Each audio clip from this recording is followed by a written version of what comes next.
What's up, everybody? TJ here. Real quick before we get started with the episode, I'm testing out a new feature called Fan Mail, which is where you can actually text me from the episode that you're listening to. So as you're listening to this, go over to the episode description, and right there at the beginning, you're going to see some text that says, send me a text message. Go ahead, click that. Let me know what you think about the podcast so far. Let me know of any questions, concerns, anything you might have. I love to hear from you. So go ahead, hit that up. I'm excited to read your text, and let's get started with the episode. Effective leadership shouldn't be about how you look or your title. It's about being that coach, that mentor, and a role model for your firefighters. But also, you must demonstrate a ton of humility and empathy and accountability. Welcome to the Keep the Promise podcast, where we help build resilient and well-rounded firefighters. There's one thing at the heart of every successful fire department, and that is people. And in this podcast, we're going to talk about how to build relationships, how to maintain trust, and how to foster a supportive culture within your crews and your teams. So let's just jump right in. One of the most valuable aspects of being part of the fire service is the wealth of knowledge shared by those senior firefighters, those veteran firefighters who have been there and done that. You might be talking about that crusty old engine driver who knows every single pothole in your district and the quickest ways to get there, or that medic who's been around the block way too many times and can literally bring dead people back to life. These seasoned pros have a lifetime of experience and a ton of wisdom that can guide us in our careers.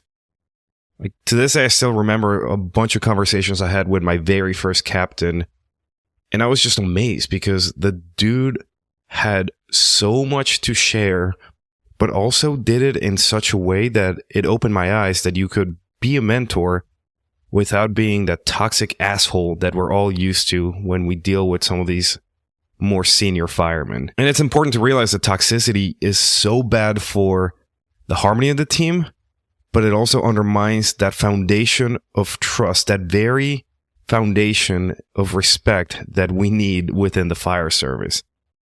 And trust is that cornerstone of every successful team. You look at the military, we all love to look at the military and try to be like them. Look at any successful company, those like Fortune 500 companies, that there's a ton of trust amongst everybody who is part of those teams. Because without trust, morale declines, your productivity is going to go to hell, and the overall mission of the fire department is going to be completely compromised. So let's talk about a couple of the strategies that are important and essential for building and maintaining trust within your crew.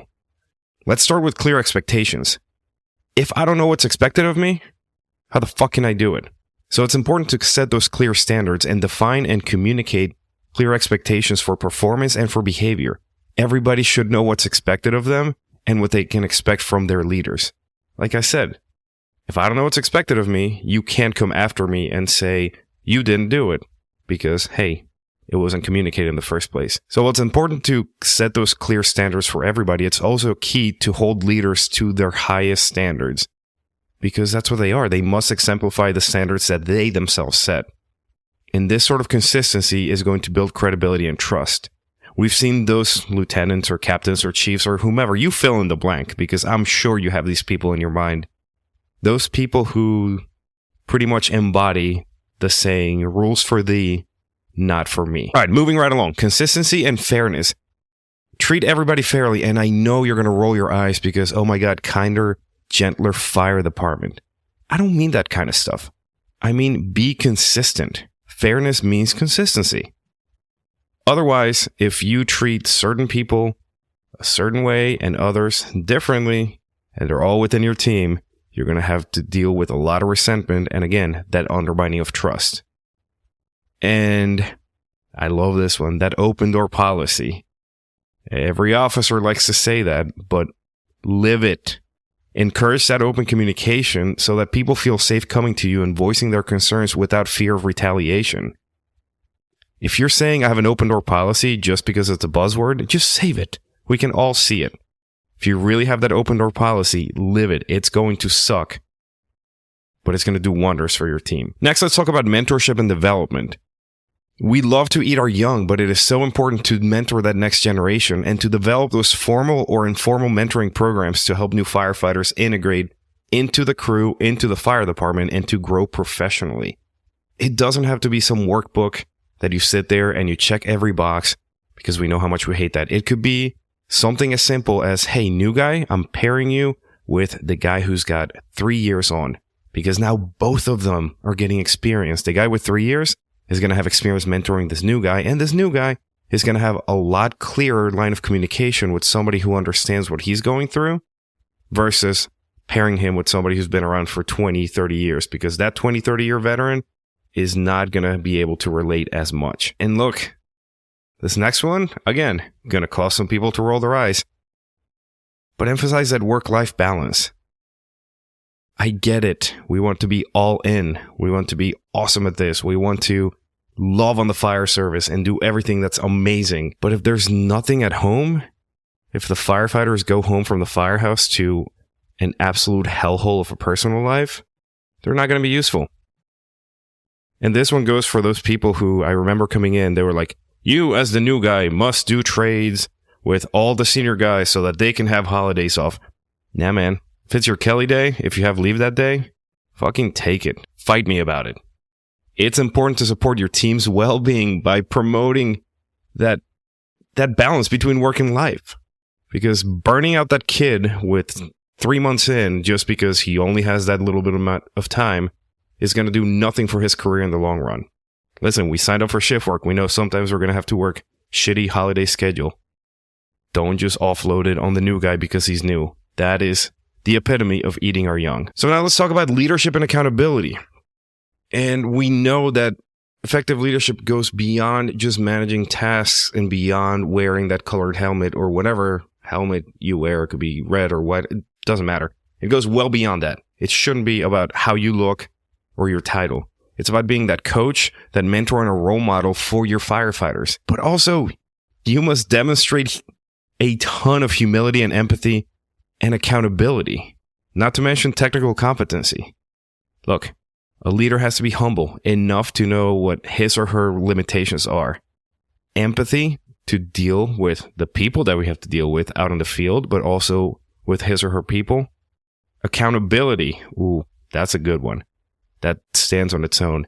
But the technical competency is the one that I really want to hit on, because I remember working with a guy who we all knew was incompetent. That's the best way of putting it. But he pretended not to be. And one day we got a door prop delivered to the firehouse. And instead of teaching us the basics and going through, and hell, we all make mistakes.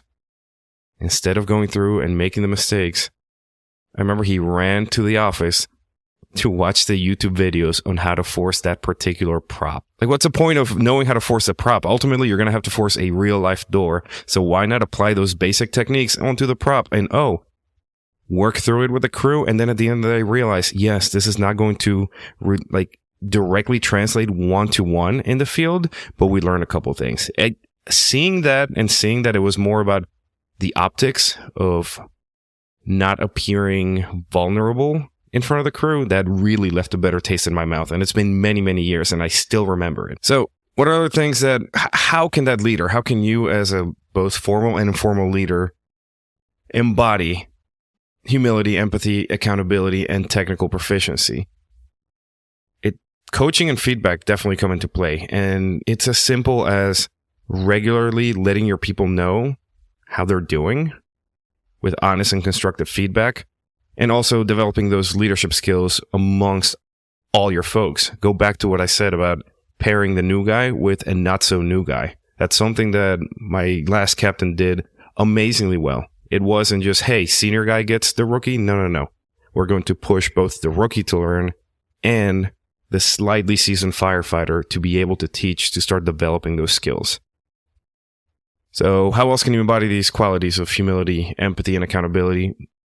Foster inclusion, and again, roll your eyes, do whatever, I don't care. But ensure that everybody feels like a valued part of the team.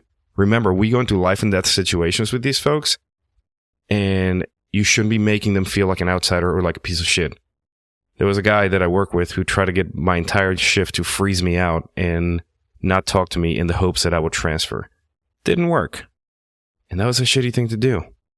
And that's something that I swore I would never ever do, even though we had some awful people that came through our doors for many, many years. But you give them the shot, you include them in everything, and you let them dig their own grave. And regularly get feedback from the team to understand what they're concerned about. It could be stuff at work, it could be stuff at home, but you're not going to know how to be that good leader, again, formal or informal, if you're not paying attention to what your people are saying. So how can we actually go through and implement these things? Communication, that's key. We used to have